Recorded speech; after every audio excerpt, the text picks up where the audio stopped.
فیحان studio کی درسگاہ میں آپ کا خیر مقدم ہے۔ اس ویڈیو میں لے کر ہم حاضر ہوئے ہیں 10ویں جماعت کی کتاب جان پہچان کا ریویژن یعنی کہ خلاصہ۔ CBSE امتحان قریب ہیں، اس لیے ایک ہی ویڈیو میں پوری کتاب کا ریویژن ہم کرانے کی کوشش کریں گے اور ایک جیسی چیزیں اکٹھی کر دی گئی ہیں تاکہ آپ کو یاد کرنے میں اور ریویژن کرنے میں آسانی ہو۔ اب آپ دیکھ رہے ہیں کہ 10ویں جماعت کی کتاب جان پہچان کے تمام اسباق کو 2 حصوں میں ہم نے بانٹ دیا ہے۔ پہلا حصہ شاعری کا ہے، جس میں شاعری کے اسباق کا ایک خلاصے کے طور پر دیا گیا ہے کہ کون سی نظم یا کون سی غزل کس نے لکھی ہے، تاکہ 1-2 نمبر کے سوالات آپ آسانی سے حل کر سکیں۔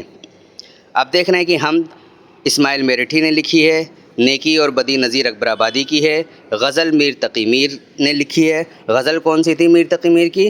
ہستی اپنی حباب کی سی ہے، یہ نمائش سراب کی سی ہے۔ غزل اسد اللہ خان غالب کی ہے، کوئی امید بر نہیں آتی، کوئی صورت نظر نہیں آتی۔ اور علامہ اقبال کی پہاڑ اور گلہری ہے۔ ساحر لدھیانوی کی نظم اے شریف انسانوں ہے، اور بشر نواز کی نظم قدم بڑھاؤ دوستو، جو کہ اس کتاب کا آخری سبق ہے۔ اسی طرح نثر کے بھی حصوں کو اکٹھا کر دیا گیا ہے۔ دوسرا سبق بے تکلفی کنہیا لال کپور نے لکھا تھا۔ زبانوں کا گھر ہندوستان، یہ سید احتشام حسین نے لکھا ہے۔ خدا کے نام خط کہانی جو ہے وہ اسپینی کہانی ہے، ڈاکٹر بھیم راؤ امبیڈکر یہ NCERT ادارے نے خود لکھا ہے۔ آدمی کی کہانی جو سبق ہے وہ پروفیسر محمد مجیب نے لکھا ہے۔ انٹرنیٹ اور رضیہ سلطان کے بارے میں NCERT نے خود لکھا ہے۔ کاٹ کا گھوڑا رتن سنگھ کی کہانی ہے، اور کارتوس جو حبیب تنویر کا ڈرامہ ہے۔ اب آگے بڑھتے ہیں۔ دیکھیے ہم نے ایک ہی جگہ پوری کتاب میں جو متضاد پوچھے گئے تھے، جو MCQ میں سوالات آ سکتے ہیں کہ فلاں لفظ کا متضاد بتائیے، وہ تمام متضاد الفاظ ہم نے یہاں اکٹھا کر دیے ہیں جو کتاب کے مشقوں میں شامل ہیں۔ نیلے رنگ میں وہ الفاظ ہیں جو کتاب میں شامل ہیں، اور کالے رنگ میں جو الفاظ ہیں وہ ان کے متضاد الفاظ ہیں۔ اب دیکھتے ہیں۔ نزدیک کا دور، تیز کا سست، شکست کا فتح، پختہ کا کچا، موجود کا غائب، شہر کا گاؤں، بھلائی کا برائی، خوشحالی کا بدحالی، امن کا فساد، اور شکست کا فتح۔ یہ 2 بار شکست لفظ پوچھا گیا ہے، اس لیے یہاں بھی 2 بار آ گیا ہے۔ آگے بڑھتے ہیں کہ کتاب میں جتنے بھی واحد جمع پوچھے گئے ہیں 2 طرح سے پوچھے گئے ہیں، یا تو آپ ان کا واحد بتائیے یا جمع بتائیے۔ تو پہلے ان الفاظ کو جمع کیا گیا ہے جن کی جمع پوچھی گئی ہے۔ اب جیسے یہ نیلے الفاظ ہیں وہ تمام ہیں جو کتاب میں شامل ہیں جن کی جمع پوچھی گئی ہے، ان کی جمع ہم نے یہاں کالے رنگ میں لکھ دی ہے۔ دائیں ہاتھ پہ الفاظ ہیں اور بائیں ہاتھ پہ دوسرے کالم میں ان کی جمع ہے۔ ہاتھ کا ہاتھوں، جوتی کا جوتیاں، فرض کا فرائض، سوال کا سوالات، جنگل کا جنگلات۔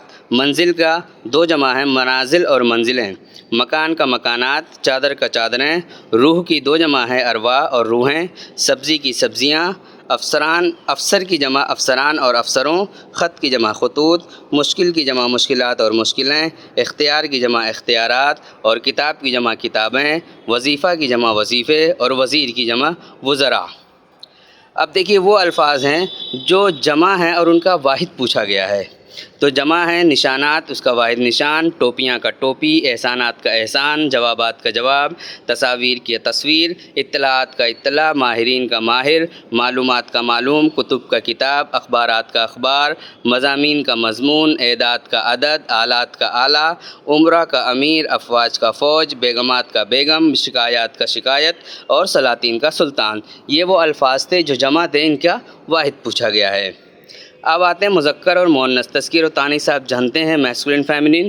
دائیں ہاتھ کے کالم میں جو نیلے الفاظ ہیں وہ مذکر ہیں اور بائیں ہاتھ پہ مؤنث ہیں، یعنی دائیں ہاتھ پہ میسکولین ہے اور بائیں ہاتھ پہ مؤنث ہیں، فیمنین ہے۔ عالم کا عالمہ، بادشاہ کا ملکہ، بھائی کا بہن، بیٹا کا بیٹی۔ کچھ سوالات اس طرح سے بھی ہیں کہ آپ کو مذکر مؤنث بتانا ہے کہ وہ لفظ مذکر ہے یا مؤنث۔ ظاہر ہے اردو میں تمام اسم جو ہیں، تمام الفاظ جو اسم ہیں وہ یا تو مذکر ہوں گے یا مؤنث ہوں گے۔ تو ایک سوال یہ آتا ہے کہ مذکر بتانا ہے کہ اس کا مذکر کیا ہوگا، اور ایک سوال یہ آتا ہے کہ یہ بتانا ہے کہ یہ لفظ مذکر ہے کہ مؤنث ہے، یا ان الفاظ میں سے مؤنث کون سا لفظ ہے یا مذکر کون سا لفظ ہے۔ تو اس طرح سے بھی سوال ہیں۔ تو راستہ، موقع، ظلم، خوف، یہ اوپر کے چاروں الفاظ جن کا یہ تمام مذکر ہیں، جو لال رنگ میں مذکر لکھا ہوا ہے، اور اس کے نیچے جو نیلے رنگ میں مؤنث لکھا ہوا ہے لیفٹ کالم میں، تو رائٹ کالم میں جتنے بھی الفاظ ہیں وہ سب مؤنث ہیں، یعنی مصیبت، تعلیم، رکاوٹ، محنت، جہالت، قوم۔ یہ ہو گیا واحد جمع متضاد الفاظ مذکر مؤنث۔ اب آگے بڑھتے ہیں، 4 نمبر کا سوال آتا ہے محاوروں پر، کہ محاوروں کے معنی پوچھے جاتے ہیں اور ان کے جملے بنوانے کو کہا جاتا ہے۔ تو وہ تمام محاورے جو کتاب میں سلیبس میں شامل ہیں وہ ہم نے یہاں اکٹھا کر دیا ہے۔ پہلا محاورہ چھٹی کا دودھ یاد آنا، یعنی کسی تکلیف میں رونا پریشان ہونا۔ دانتوں میں انگلیاں دبانا یعنی تعجب کرنا۔ بول بالا ہونا یعنی کہ بہت ہی عزت افزائی ہونا، اسی کی بات سنی جانا، اس کا بول بالا ہونا کا مطلب ایک طرح سے ہے کہ سپر ہونا، یعنی سب سے وہ سپرلیٹو میں چلا جانا ہے بول بالا ہونا۔ اور پار اتارنا یعنی کہ کشتی پار اتارنا، یعنی کسی کا بیڑا پار لگانا، کسی کا کام بنانا۔ 5ویں نمبر پر ہے مان رکھنا یعنی عزت رکھنا۔ 6 نمبر پر کھوپڑی میں سمانا یعنی سمجھ میں آنا۔ 7ویں نمبر پر ایک ہی تھیلے کے چٹے بٹے ہونا، یعنی ایک ہی جیسے دو لوگ ایک ہی جیسے ہوں تو کہتے ہیں کہ ایک ہی تھیلے کے چٹے بٹے ہیں۔ 8ویں نمبر پر ہے بھیس بدلنا یعنی روپ بدلنا۔ 9ویں نمبر پر ہے میدان چھوڑنا، اور 10ویں نمبر پر ہے ہتھیار ڈھالنا ہے، تو بہت آسان ہے۔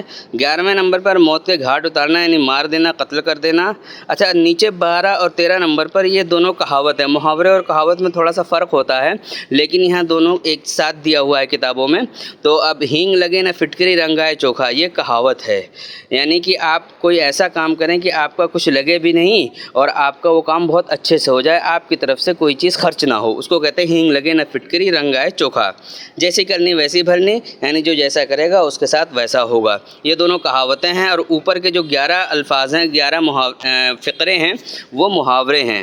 محاورے اس لیے ہیں کہ محاورے کی پہچان یہ ہے کہ ان کے آخر میں نہ آتا ہے، جیسے سب میں دیکھیں گے یاد آنا، دبانا، بالا ہونا، اتارنا، مان رکھنا، سمانا، ہونا، بدلنا، چھوڑنا، تو نہ اس کی پہچان ہے محاورے کی۔ اور آخر کے 12 اور 13 میں آپ دیکھیں گے تو ہینگ لگے نہ فٹکری رنگائے چوکھا، اور 13واں جیسی کرنی ویسی بننی، یہ کہاوت ہے۔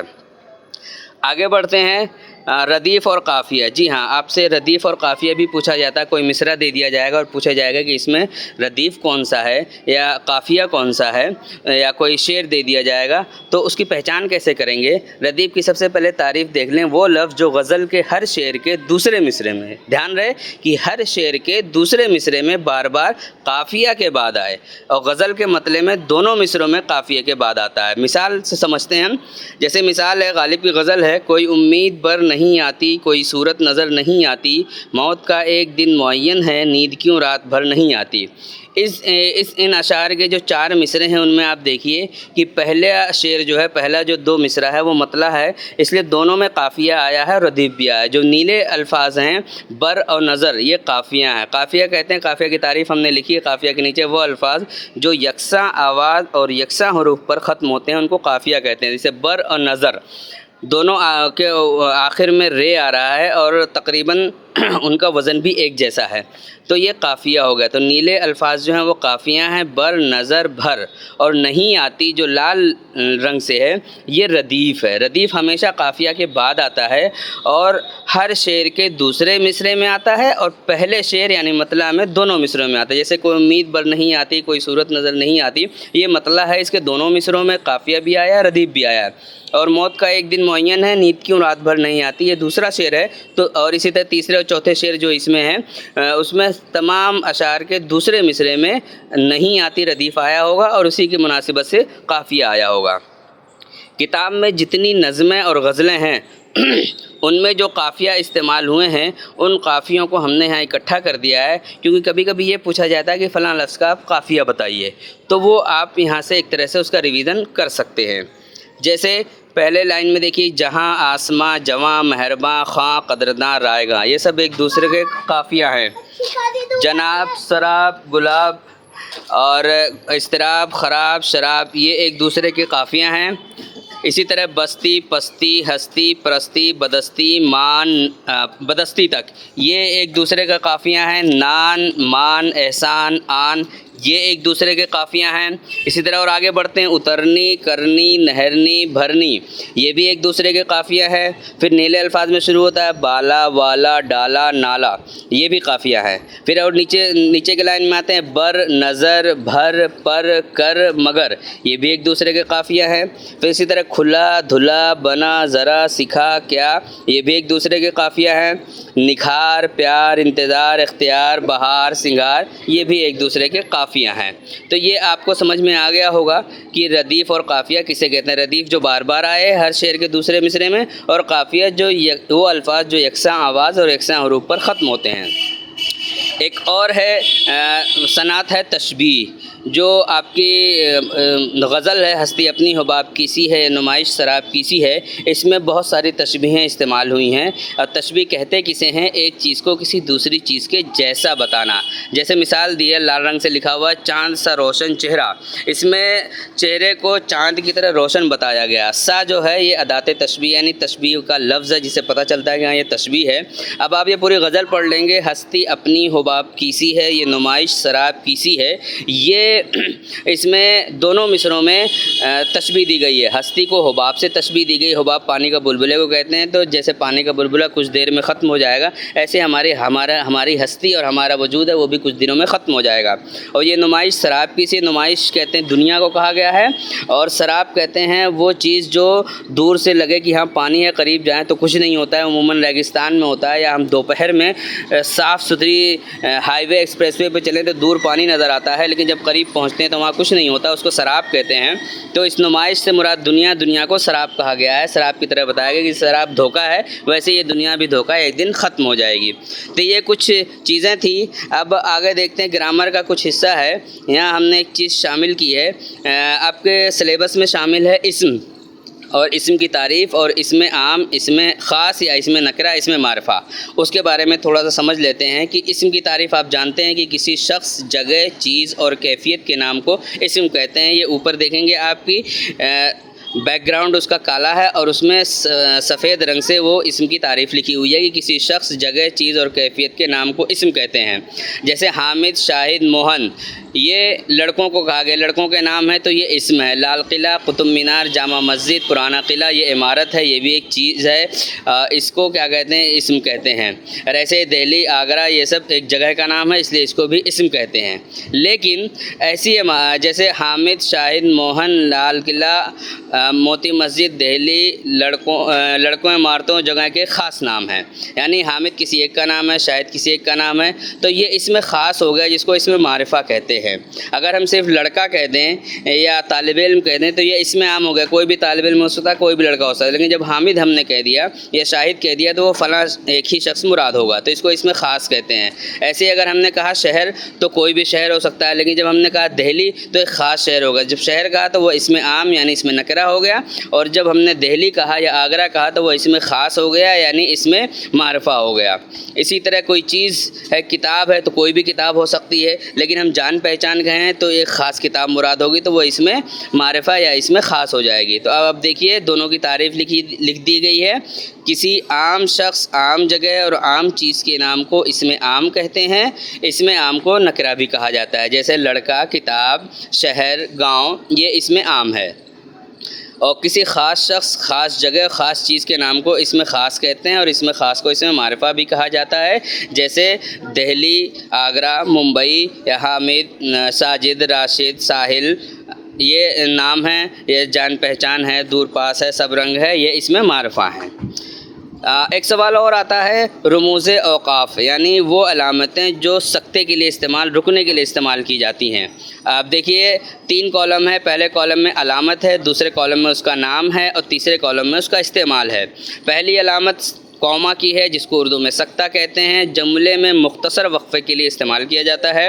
دوسری علامت سیمی کولن کی ہے، جس کو اردو میں وقفہ کہا جاتا ہے، یہ سکتے سے تھوڑا سا طویل وقفہ ہوتا ہے۔